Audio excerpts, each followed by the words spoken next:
સૌપ્રથમ નજર કરીએ આજના પહેલા મુદ્દા પર। અપરાધીઓને પકડવા માટે સરકારી અધિકારીઓ તેમના પર બાજ નજર રાખતા હોય છે, પણ પંચમહાલમાંથી તો કંઈક ઉલટો જ ઘટનાક્રમ સામે આવ્યો છે। અહીં તો અપરાધીઓ જ કરી રહ્યા હતા અધિકારીઓની જાસૂસી। પંચમહાલ જિલ્લામાં બેફામ બનેલા ખનિજ માફિયાઓ, ભૂમાફિયાઓ તેમજ ગેરકાયદેસર લાકડાની હેરાફેરી કરનારા તત્વો સરકારી અધિકારીઓની જાસૂસી કરી રહ્યા હોવાનું સામે આવતા ખળબળાટ મચ્યો છે। પંચમહાલમાં છેલ્લા કેટલાય સમયથી ગેરકાયદેસર પ્રવૃત્તિ કરનારા લોકો સામે મોટા પાયે કાર્યવાહી હાથ ધરાઈ છે, જેને પગલે માફિયાઓ ફફડાટમાં છે અને અધિકારીઓથી બચવા તેમને ખુદ અધિકારીઓની જ જાસૂસી કરવાનું ષડયંત્ર રચ્યું।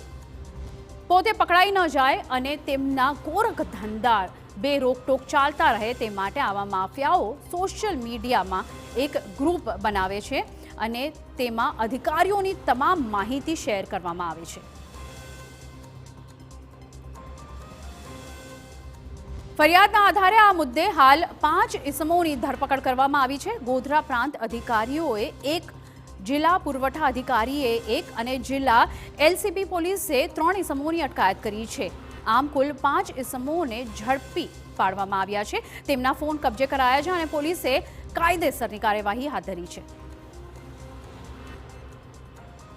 છેલ્લા કેટલાક સમયથી પંચમહાલ પોલીસને એવી જાણકારી મળેલી હતી કે અમુક વોટ્સએપ ગ્રુપ એવા ઊભા થયેલા છે જેમાં સરકારી અધિકારીઓ, ખાસ તો રેવન્યુ અધિકારી હોય અથવા તો ખાણ ખનિજ વિભાગના અધિકારીઓ હોય, વન વિભાગના અધિકારીઓ હોય, તે લોકોની મૂવમેન્ટ ઉપર વોચ રાખવામાં આવે છે અને તેની માહિતી ગ્રુપમાં શેર કરવામાં આવે છે।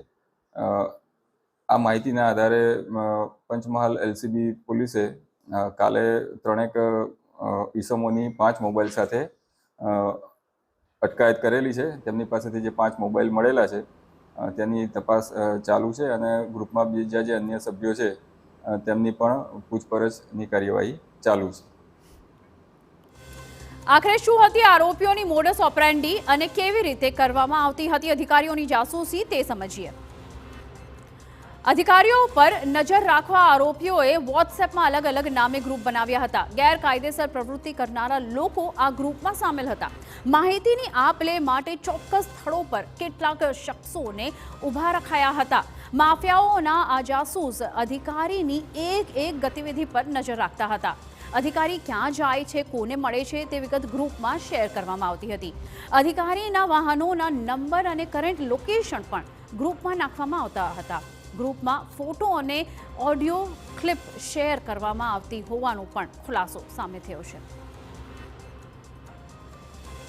આ આખી ઘટના ત્યારે સામે આવી કે જ્યારે ગોધરાના કલેક્ટરે ચલાલી પાસેથી એક શખ્સને ઝડપ્યો અને તપાસમાં સામે આવ્યું કે તેણે અધિકારીના વાહનનો નંબર અને લોકેશન સોશિયલ મીડિયાના ગ્રુપમાં મોકલ્યું છે અને પછી તો ભાંડો ફૂટ્યો કે આવા તો અનેક ગ્રુપ ચાલી રહ્યા છે।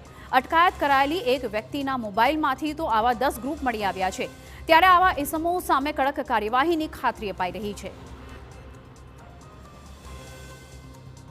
વોટ્સએપ ગ્રુપના માધ્યમથી અમુક લોકો જે અમુક ગેરકાયદેકીય પ્રવૃત્તિઓમાં સંકળાયેલા લોકો છે એની હેલ્પ કરવા માટે અધિકારીઓ અને કર્મચારીઓની લોકેશન વોટ્સએપ ગ્રુપ ઉપર શેર કરતા હતા, એવી બાબત ધ્યાને આવી છે।